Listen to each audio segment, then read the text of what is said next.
What is it, guys? Done at the side. So in this video, I'm going to show you how to add a logo in Canva video. So first, you need to head over to your Canva's website, and then when you're redirected to the homepage here, you need to click on video.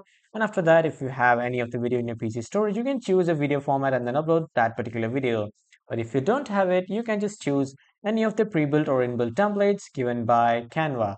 So after that, after choosing the video here on the left side, you need to click on uploads, and after clicking on uploads here, you can search for any of the keywords or tags if you have any logo, or if you have any downloaded logo, you can click on uploaded files and then you can drag and drop your downloaded logo and you can upload it here. And if you don't have it, you can search the elements like type in the word logo. And if you want an Instagram logo, let's say you will say logo of Instagram, and then here you will see multiple logos.